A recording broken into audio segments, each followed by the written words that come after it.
Filipenses capítulo 2, verso 12 a 18.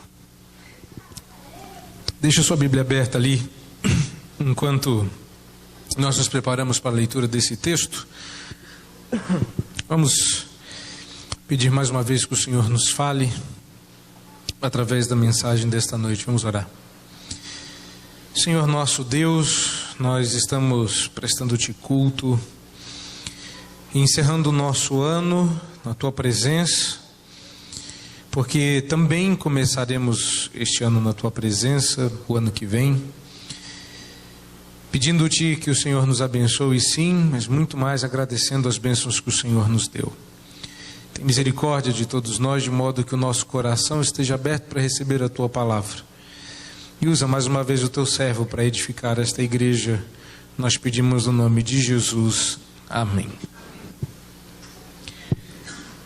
De fato, meus irmãos, algumas pessoas já se adiantaram dizendo para que eu me preparasse para o tempo que eu vou passar assentado, ouvindo ao invés de falando, porque entenderam que eu tenho um grande gosto, grande prazer em pregar. Mas existem mais delícias na pregação do que o ato em si.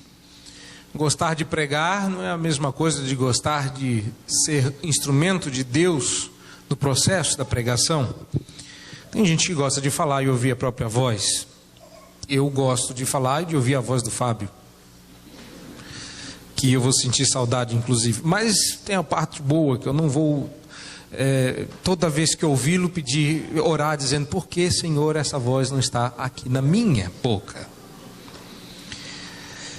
Desde que eu soube que eu iria embora, e hoje eu vou fazer bem diferente, boa parte do meu sermão será lido para que eu me certifique, primeiro, de que eu disse tudo o que planejei, e segundo, caso eu tenda a me emocionar ou me delongar, que as amarras da escrita me mantenham no trilho. Então, desde que eu soube que eu iria embora, eu pensei que deveria coletar os meus pensamentos, frases e memórias que me vinham à mente. Eu não o fiz, e eu acho que foi bom. Faz 6 meses que eu venho preparando uma espécie de discurso de despedida. O que estava sendo preparado, e que era um discurso final, graças a Deus não foi feito. Preparei inúmeros esboços, com pequenos trechos e memórias que passamos juntos, mas eu não consigo deixar de ser eu mesmo no que compete a subir aqui e expor a Escritura. Pensou? Depois de 6 anos, a última mensagem não é um sermão. É um discurso de formatura de quem está indo embora. Não.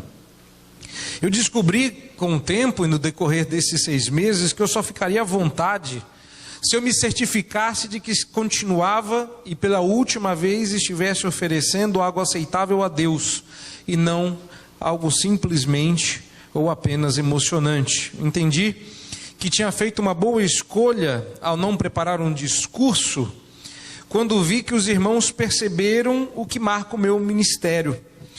Corri para a Escritura e me pus a pensar sobre o que eu falaria. Na verdade, essa descoberta ela é bem recente.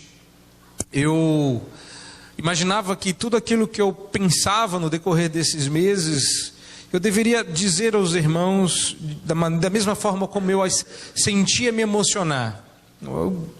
Com o tempo eu fui percebendo que Deus não queria isso. Mas ao correr para as Escrituras, meu refúgio nesses momentos, desde a época do início do meu ministério, ainda quando não havia um ministério, quando eu ainda era um estudante de teologia, e 1 mês antes meu irmão morreu, eu encontrava na Bíblia e no estudo da palavra o meu consolo, meu alicerce, meu lugar de meditação, meu porto seguro, para onde eu sempre corro em momentos de dúvidas. E fiz isso novamente, porque não sabia o que falar, visto que meu discurso de despedida não estava pronto. E me restava fazer então aquilo que eu, durante todos esses anos, tenho feito deste púlpito: descobrir nas Escrituras o que dizer. E o que eu descobri foi que o apóstolo Paulo chamou os seus presbíteros para se despedir deles, conforme Atos 20, a partir do verso 17, onde Paulo manda chamar os presbíteros para se despedir deles.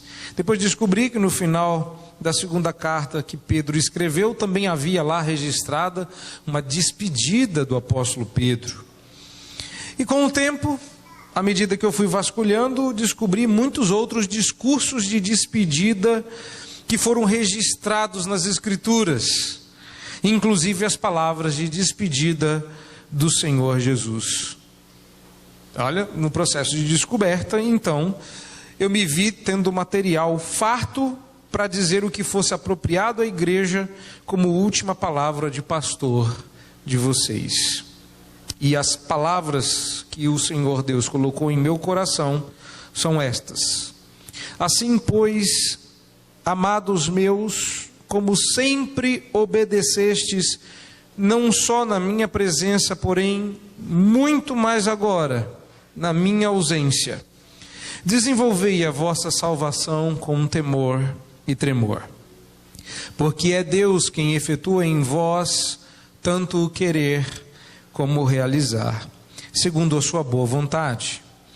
Fazei tudo sem murmurações nem contendas, para que vos torneis irrepreensíveis e sinceros, filhos de Deus inculpáveis, no meio de uma geração pervertida e corrupta, na qual resplandeceis como luzeiros no mundo, perseverando ou preservando a palavra da vida, para que no dia de Cristo eu me glorie de que não corri em vão, nem me esforcei inutilmente.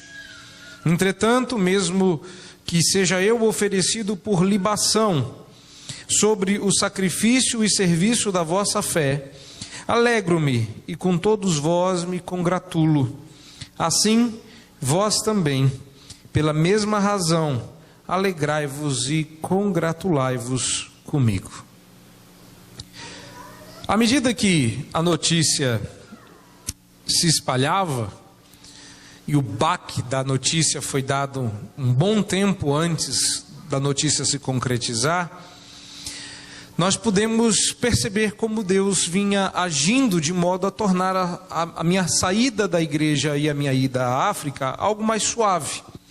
De modo que Deus preparou tudo de antemão, como quem corria para Jerusalém na nossa frente, ou como quem se adiantava para nos encontrar na Galileia. O Senhor já deixou tudo pronto semanas antes de eu mesmo estar pronto.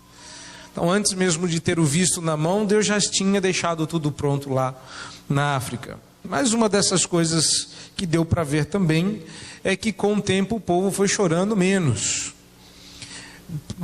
Nesse meio tempo a gente desconfiou que a saudade estava virando alívio, mas depois a gente descobriu que toda semana chorar não ia virar. E a igreja foi se acostumando com as últimas coisas, o último isso, o último aquilo, até que a gente chega ao último sermão. Tivemos o último domingo e vamos ter agora o último sermão, a última mosca, as últimas coisas, o último. Eu espero que esse bicho não tenha na África. Mas tem que aguentar, né? Vou sentir saudade desses negócios me piscando, né? Pois bem, eu estou tentando pregar.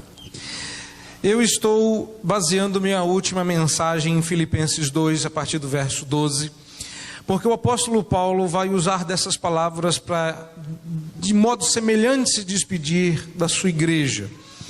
Embora eu não esteja sendo oferecido por libação na idade do apóstolo Paulo, havia um quê de logo logo não mais nos veremos, que Paulo vai então escrevendo a esses crentes, dando assim para nós, pastores depois dele, palavras sobre as quais falar. De modo que eu não precisava criar um discurso, eu tenho um inspirado no qual me basear. E a primeira coisa que eu vejo aqui é que a obediência que nós aprendemos juntos foi uma das marcas que os irmãos mesmos me deram na medida que nos cumprimentavam. Viver o Evangelho. Essa foi a expressão que muitos usaram. E viver o Evangelho foi um desafio que nós tomamos juntos. Aprendemos a lutar contra os nossos pecados e hábitos escravizadores, por vezes, a se vencer, ou a pelo menos declarar guerra contra os nossos pecados costumeiros, o que nos conduziu a momentos gloriosos de obediência, a decisões transformadoras, a mudanças radicais. Os benefícios foram visíveis.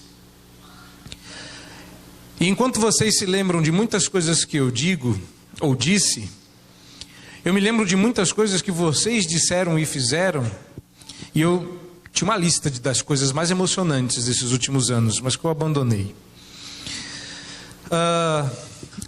E à medida que a gente ia vendo esses benefícios, muitas coisas me marcaram. Foram 6 anos em que, com o advento da rede social do Facebook, algumas coisas se tornaram mais fáceis de comunicação. E eu via os meus colegas reclamando do fim de ano. Igrejas que se reuniam em torno dos seus 5% nos finais do ano. Eu não sei se dou graças a Deus porque os irmãos são fiéis ou porque são pobres. Porque pobre não pode viajar e quando faz viagem é curta. Mas foram 6 anos em que, nos piores momentos em que os feriados solapavam a gente com férias curtas e delícias de praias e afins, eu contava cerca de 100 pessoas aqui. Um culto de findar de ano, com a igreja cheia desse jeito, é motivo de dar glória a Deus, e nem todo pastor tem o privilégio de ver isso como eu vi. Eu tive o privilégio de dizer a uma pessoa: você devia conhecer a Igreja Presbiteriana de Poá. E essa pessoa retrucou com óbvio: mas é longe. É claro, só quem vive no reino encantado de Poá é que sabe onde Poá está. Não é? Porque quando as pessoas perguntam onde fica Poá, eu digo: olha, você vai ali para Suzano, em direção a Mogi. Quando você não estiver em nenhuma dessas duas e não estiver em Itaquá, você chegou a Poá. E essa pessoa obviamente não acreditou que a nossa igreja fosse uma igreja diferente. E se atreveu a atravessar todo o espaço compreendido entre a Marginal Tietê, o Ayrton Senna, e mais uma série de curvas e rotatórias sem fim. E no final de uma escola dominical comum como as que nós tínhamos, essa pessoa saiu lá do fundo. Eu não tinha visto que ela estava aqui. Saiu lá do fundo, eu fiquei feliz de vê-la. Poxa, você topou o convite, você veio. E depois de um dia passado conosco, ele me cumprimentou e falou: eu lhe devo desculpas. Eu perguntei por quê. Ele disse: porque eu duvidei e você tinha razão. A sua igreja é diferente. E ele ficou espantado com o fato de vocês estarem bem aí, sentados numa escola dominical, num volume tão grande de gente, ouvindo a palavra com atenção, bebendo como se fosse água, para viver a palavra depois. Ele disse: essa igreja é esquisita, só tem crente aqui. Eu lembro quando muitas pessoas, eu não estou me referindo a ninguém em específico a ponto de ser identificável, porque Paulo diz no começo desse nosso trecho que, como sempre obedecestes, não só na minha presença. Eu presenciei muita obediência da parte dos irmãos e de como vocês dão uma excelente, boa primeira impressão. Depois a gente vai vivendo junto, vai descobrindo que nem tudo são flores, não é? Mas isso é igual para os dois lados. A nossa igreja parece tão perfeita para os de fora, até eu pareço bom pastor. Aí tem que vir alguém da assembleia, levantar a mão e dizer: gente, segura a onda, ele não é todo esse doce que vocês estão imaginando, não. E vocês se lembram bem, a nossa amizade permite a citação recíproca, porque de fato eu não sou esse doce. Se sou um doce, certamente um daqueles bem azedos. Os benefícios foram visíveis. Eu estive aqui como pastor e à medida que me via convocado para os ajudar nessa missão de obedecer a Deus, eu me dispus. Eu realmente lamento por aqueles a quem meus braços pastorais não chegaram tão próximos e a quem eu faltei no dia da necessidade. Eu não podia deixar de citar isso no sermão. Não é porque todo mundo não é perfeito e todos somos pecadores, é porque de fato nem todos foram abraçados pelo braço do pastor. Fui um instrumento falho e nem sempre dedicado. Já pedi perdão a Deus. Deus, porém, que é o verdadeiro pastor deste rebanho, nunca os desamparou, e eu queria certificá-los, nunca os desamparará. E por estar certo de que Deus nunca deixará de providenciar para o seu rebanho, e esse, eu tenho que dizer, não é retórica. Quando eu digo este rebanho amado, eu presenciei o quanto vocês são amados por Deus, e com o tempo passaram a ser por mim amados, portanto são meus irmãos amados, meu rebanho amado. Depois que um cavalo entra pelo retrovisor não, pelo para-brisa, pelo retrovisor seria do tipo camelo passar pela agulha. Mas quando um cavalo entra pelo para-brisas e a pessoa está aqui no domingo tocando, fica claro que Deus os ama. Quando uma moça rebelde aparece desconcertada porque estranha que todo mundo tenha certeza da salvação, menos ela, e depois de desafiada ela diz: não, eu não vou voltar para onde eu vim, eu quero conhecer esse Deus que dá certeza para os outros. Eu tenho certeza que Deus os ama, porque no final ela acaba casada com um de nós, se torna nossa. Eu me lembro de quando e de quantas coisas nós passamos juntos. Nem sempre eu pude estar, mas certo de que Deus nunca deixou de providenciar para o seu rebanho amado pastores que cuidem do rebanho com inteligência na palavra dele. Me sinto constrangido em meu espírito, tal como o apóstolo Paulo, a lhes exortar, tal como ele o fez, e a dizer o que ele disse. Qual é a exortação que ele diz? Verso 12, nós temos aí: desenvolvei a vossa salvação. Se vocês estão reparando, eu estou transformando as palavras do apóstolo Paulo nas minhas. E porque estive aqui e na minha presença eu os vi na luta pela obediência, muito mais agora na minha ausência, eu lhes exorto: desenvolvei a vossa salvação. É sério, hein? Eu estou realmente pedindo isso a vocês. O que alcançamos juntos foi muito, eu sei. Se olharmos para trás e fizermos como nos aconselha o hino, que diz para contarmos as bênçãos todas de uma vez, nós veremos o muito que Deus já fez. Os solteiros que casaram, os casados que tiveram filhos, as doenças que passamos, as curas que celebramos, as mortes que choramos, as vidas que celebramos. Muita coisa Deus já fez, mas meus irmãos, não podemos nem devemos parar por aqui e nos dar por satisfeitos. Afinal, quem persegue o infinito avança sempre. Sempre fui um ardoroso defensor do avanço, obviamente, para que a glória de Deus e a glória de sua graça trabalhando em nós ficasse mais notória. Vocês se lembram de quantas vezes ouviram ser condenada a mediocridade deste púlpito? Pois é, mais uma vez eu lhes recomendo que a detestem e se mantenham longe dela. É mediocridade desejar o pouco quando o muito está próximo. Por que eu estou falando de mediocridade? Porque Paulo diz para a gente desenvolver a nossa salvação. Nós nunca podemos estar satisfeitos com o nosso grau de santidade. Nunca devemos estar satisfeitos com a nossa salvação. Olha, não é tudo que Deus nos deu. Depois de salvos, temos uma caminhada pela frente chamada santificação.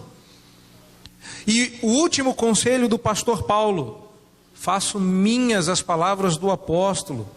Irmãos, nós andamos demais. Foram 6 anos de transformações intensas. E nós seremos tentados a nos acomodar e achar que estamos bem.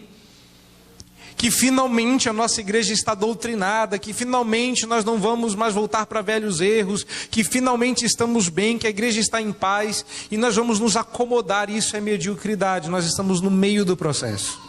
Desenvolvam a salvação de vocês, desenvolvam de verdade. Se você já venceu um pecado este ano, vença outro ano que vem. Se já superou suas expectativas, trace outras mais ousadas. Se entendeu que precisa de mudança, ponha elas em prática. Mas principalmente, seja fiel e zeloso no desenvolvimento da sua salvação. O sacrifício do Redentor foi algo precioso demais para que crentes medíocres se acomodem antes da glória final. Se fomos destinados à glória e à presença de Deus, não paremos até chegarmos lá. Se o nosso fim é a glória, até que a glória chegue, não desista, não se canse, porque os que confiam no Senhor têm suas forças renovadas, voam como águia e não se cansam. Não estacione, desenvolva a sua salvação. Outra coisa me cumpre dizer, meus irmãos. Sei que nesse momento de despedida, nossos olhos se encherão de lágrimas. A saudade apertará o peito como se estivesse espremendo as lágrimas até que elas saiam pelos olhos. Nessa hora podemos nos ver iludidos ou enganados por nós mesmos, a Bíblia chama isso de auto-engano, e enxergar de modo embaçado ao ponto de ver o que não existe. Quando a gente chora muito, a gente fica com o olho cheio de lágrima e a gente acaba não enxergando direito. E eu temo que de alguma forma haja um efeito espiritual disso. É a minha preocupação. Me refiro então ao que o apóstolo Paulo continua a dizer. Logo em seguida, verso 13, quando ele dá uma explicação.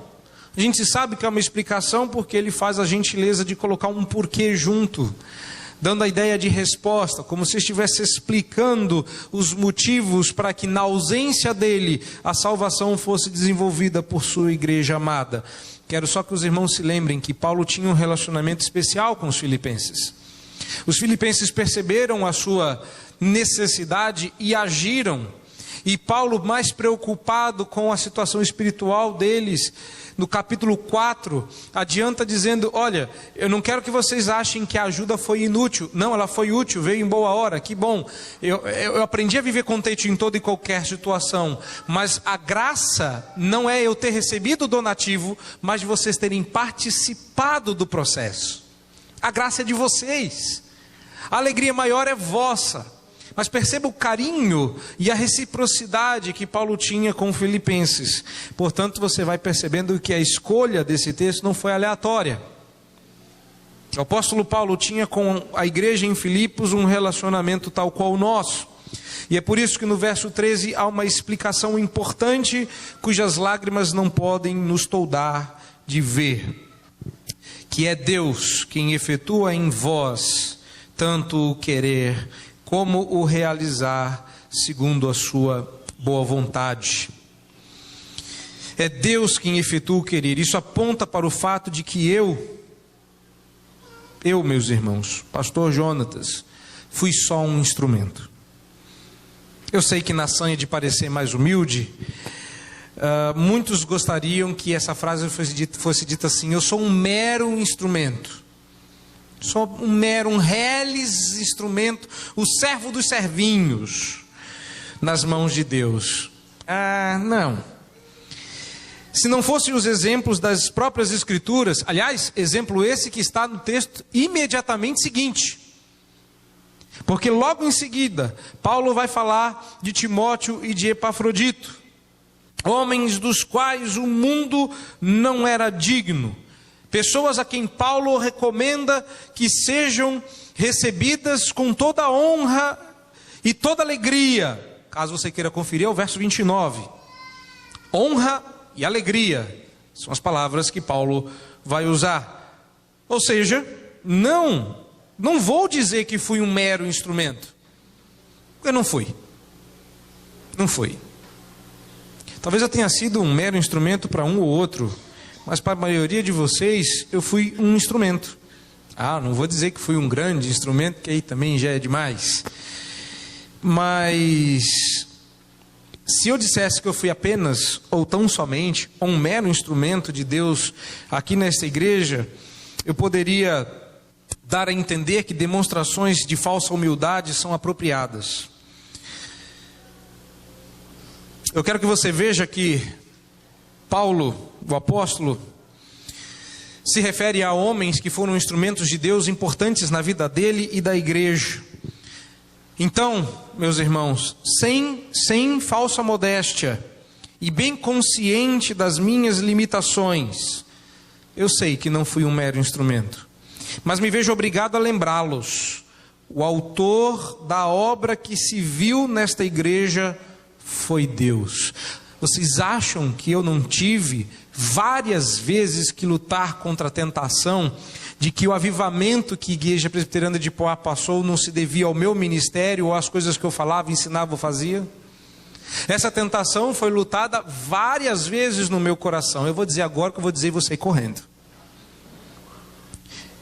Não, meus irmãos, não foi culpa minha e não foi graças a mim. Porque não. Mas eu me lembro quando a irmã, outrora de cabelo comprido, atualmente de cabelo curto, sentado naquele banco, disse: então o que nós estamos experimentando é avivamento. E era porque a impressão que ela teve, ou nas palavras dela, quando falavam toda a igreja, eu recebia de colegas que me ligavam de outros estados, de mensagens que eu recebia por e-mail de pessoas de outros estados do nosso país, perguntando o que estava acontecendo em Poá. Colegas queridos e amados que diziam: eu queria estar aí com você, porque eu sonho uma vida experimentar o avivamento que os membros da sua igreja falam na internet. A gente olha para isso e pode sentir a tentação, que eu já senti, de dizer que tais coisas se devem ao pastor. Não, Paulo nos lembra no verso 13, deixando bem claro que quem é o autor destas coisas e efetua em nós tudo o que nós experimentamos ao longo desses anos, não é outro senão Deus. É Ele quem resolveu vos amar.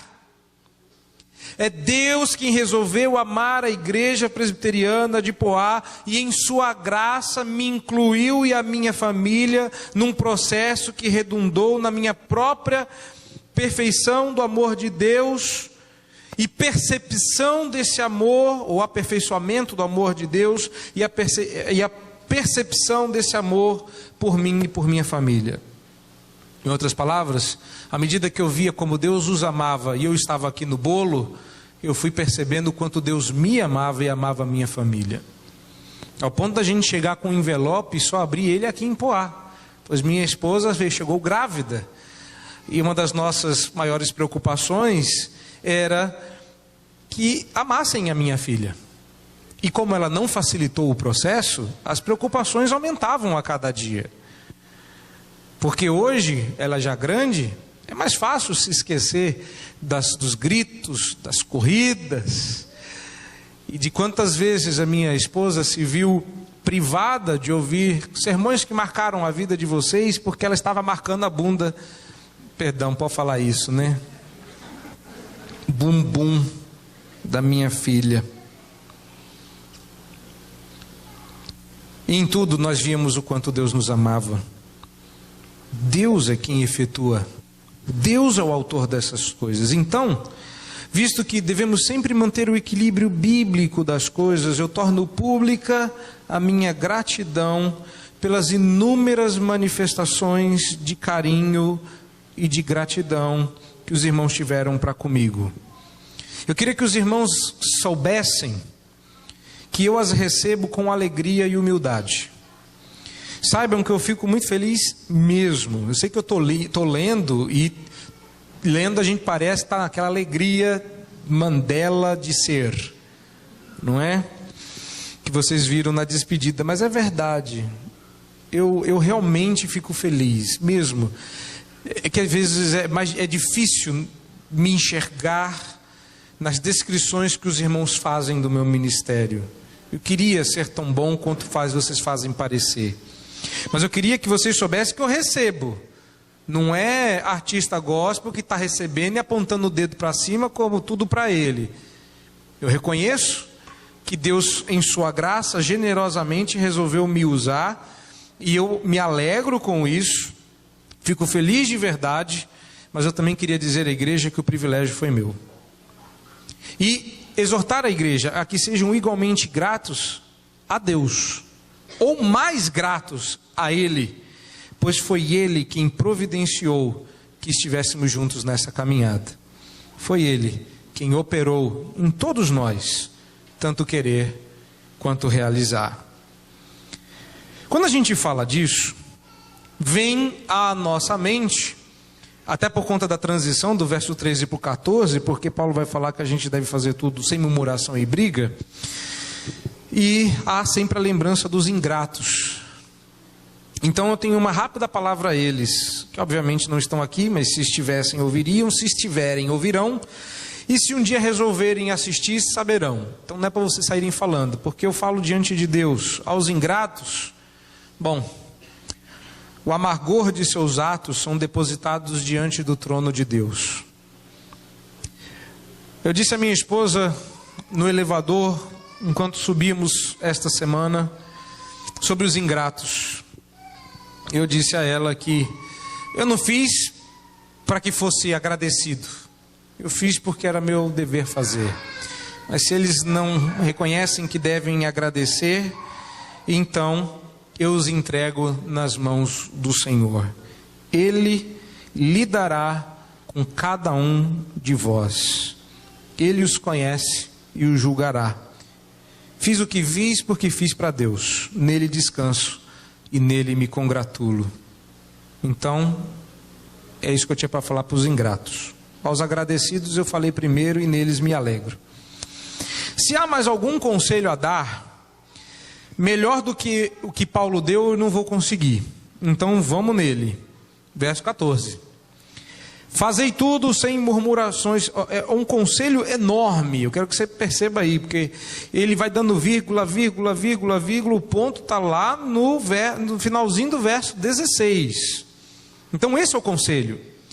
Fazei tudo sem murmurações, nem brigas ou contendas, para que vos torneis irrepreensíveis e sinceros, filhos de Deus inculpáveis, no meio de uma geração pervertida e corrupta, na qual resplandeceis como luzeiros no mundo, preservando a palavra da vida, para que no dia de Cristo eu me glorie de que não corri em vão, nem me esforcei inutilmente.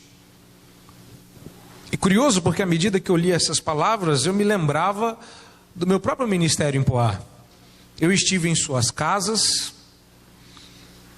não estive na casa de vocês para comer ou para rir, mas eu estive na casa de vocês para ser pastor. Aliás, eu nunca coloquei os nossos momentos de congraçamento e alegria no relatório, viu? Nunca. Eu só colocava no relatório as idas pastorais. Aliás, o conselho sabe muito bem dessa minha chatice em particular, onde a gente categorizava o tipo de visita que estava fazendo.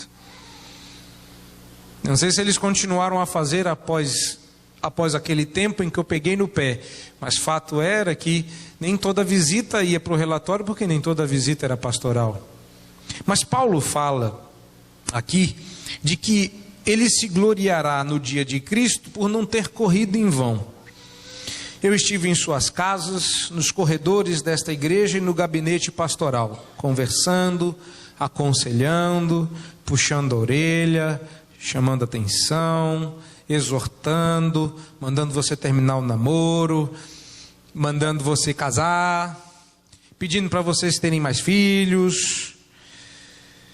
Eu estive confrontando vocês, exortando vocês, rindo com vocês, chorando com vocês. Nesses anos não faltou nem sangue para demonstrar o quanto eu corri. Até sangue, mas foi um cortinho de nada. Mas teve. Eu não lembro de ter dito ao conselho, agora nem sangue está faltando. Já dei meu suor, minhas lágrimas e meu sangue. Dizem que é isso que faz do esforço, não é? Pois é, nem isso faltou. Afinal, foi muito tempo, né? E conquanto eu reconheça ter corrido, ainda que imperfeitamente, reconheço que se há uma paga para o meu ministério entre vós, ela será a constatação de que todo o esforço, energia, ensino, dedicação que foram investidos aqui, redundou em glória a Deus, manifesta na vida exemplar dos irmãos que dão testemunho no meio de uma geração mimada e corrupta. Quando Paulo diz isso, ele não diz isso à toa. Não existe nada melhor. Existem coisas muito boas, mas da principal e a que mais paga um ministério fiel, se eu merecer esta comenda, é de ver que os irmãos mudaram, cresceram, lutam, ou seja, não foi em vão. Eu não desperdicei o meu tempo com vocês. Eu não gastei o meu tempo com vocês, eu o investi. Todo o esforço, todo o tempo em que eu passei aconselhando neste gabinete. É claro que, como é o último sermão e eu estou saindo correndo, algumas coisas que os irmãos nunca souberam ao longo desses anos, exceto no último ano em que eu não estava mais no gabinete, em que você tinha que ouvir um presbítero vir, essa nem ele sabe. Quando ele vinha aqui pedir para eu ir embora para casa, já está tarde, pastor, vai embora. Eu deixei ele achar que eu estava estudando até aquela hora. Pô, mas ele não sabe que ele tinha acabado de entrar no meu gabinete 10 minutos depois que o último aconselhado saiu. Isso já era quase 8 horas da noite. Por que eu estou falando isso? Para vocês me acharem o máximo? Vocês não têm nem tempo para achar o máximo. Eu vou embora. Eu estou falando isso como último sermão porque eu quero descobrir quando eu voltar que eu não gastei meu tempo em vão. Que valeu a pena ter chegado em casa tarde, ter deixado minhas filhas e minha esposa me esperando, porque eu não estava perdendo meu tempo, mas investindo em vidas. Porque foi isso que Paulo fez. Paulo tinha uma vantagem sobre mim nesse ponto. Uma vantagem que ele considerava uma desvantagem. Ele podia chegar tarde em casa que ele não ia encontrar uma esposa dormindo. Desvantagem porque quando eu chegava em casa, eu tinha uma esposa dormindo. Mas todos nós sofremos esse tipo de privação. O que eu estou mencionando aqui não é nada demais. Exatamente. Fiz o que tinha que ser feito. E nesses anos não faltaram situações que pudessem provar que eu não corri carregando vocês. E nem vocês correram comigo às costas a chicoteá-los, mas corremos juntos. Corremos juntos. Então, quando Paulo diz isso, dá uma olhada aí no verso 15, faço minhas as palavras do apóstolo, sejam luz no mundo. Guardem a palavra da vida. Se há alguma glória em ter passado por aqui, ela está na cruz. E quando nos encontrarmos com quem dela saiu vitorioso em nosso lugar, eu possa novamente olhar para vocês e dizer, sem orgulho, mas ainda assim orgulhoso, de que não corri em vão. Em resumo, a melhor paga de ser um pastor é ver a vida dos irmãos sendo reconstruída pela graça. A melhor paga para um pastor é ver suas famílias estruturadas. A melhor paga para um pastor é ver sua fé alicerçada na palavra de Deus. Eu tenho que chegar ao fim. Eu escrevi porque eu sabia que se eu não descrevesse alguma coisa do tipo assim, e terminando, eu não ia terminar nunca. Alguns já me disseram que o último sermão eu podia pregar até meia-noite. Não, a gente precisa encerrar isso. E eu termino dizendo que, embora eu não me veja sendo oferecido como libação, tal como o apóstolo Paulo, pois ele estava no fim e eu me vejo no começo da minha carreira, É fato que todos estamos aqui para nos ofertar e oferecer a Deus como sacrifício e serviço de fé. Agora eu penso no verso 17 para me inspirar. Minha ida ao continente africano não tem outro propósito senão me tornar um melhor instrumento nas mãos do Redentor, de modo que eu possa, na volta, servir melhor o reino de Deus e a Igreja Presbiteriana do Brasil. Até aqui nenhuma novidade, vocês já sabiam disso. Mas dizer isso em forma de pregação, olhando para um texto bíblico, é pedir para morrer se eu estiver mentindo. Então eu olho bem nos olhos de vocês, porque eu não tenho outro objetivo senão servir melhor a Deus ao ir para a África. Justamente porque eu poderia reformular esse texto, mas eu não poderia fugir da parte do sacrifício e do serviço da vossa fé, na qual me alegro e com vós, ou convosco, me congratulo. Que de fato é assim que eu me sinto. Eu estou indo para me tornar um melhor servo. E é nesse momento que eu os convido a se alegrar conosco, comigo e com a minha família. Sei que a saudade vai apertar os olhos e o peito por vezes ficará espaçoso porque o coração ficou miúdo. Mas alegrem-se com o fato de que servir a Deus é a melhor coisa que nos pode acontecer depois da salvação. A mim coube uma parte do trabalho, a outros o continuar desse trabalho. Muito ainda tem e deve ser feito, e será por vocês. Era tudo isso que eu queria dizer, porque eu vejo tudo isso nesse texto. E a minha última palavra, como pastor de vocês, ainda está no verso 12. E com elas eu gostaria de encerrar meu último sermão. Assim, pois, amados meus, como vocês sempre obedeceram, não só enquanto eu estive aqui, mas muito mais agora na minha ausência, desenvolvei a vossa salvação com temor e tremor. Deus os abençoe. 2015 é um ano de palpitação no coração para todos nós. Semana que vem, a essa altura, já estaremos na África. Vocês podem pensar, o que será de nós? Nós pensamos a mesma coisa. Mas a gente sabe que se Deus trouxe a gente até aqui, Ele há de conduzir até o fim. Deus nos abençoe. Nunca se esqueçam do quanto nós corremos. Cada um de nós tem uma história. Nunca se esqueçam do quanto a gente já alcançou. Mas nunca se esqueçam do Deus que fez isso conosco. Nunca me julguem mais importante do que eu fui. Eu só fui o que fui. Doravante, vocês seguem com Cristo e com os outros pastores.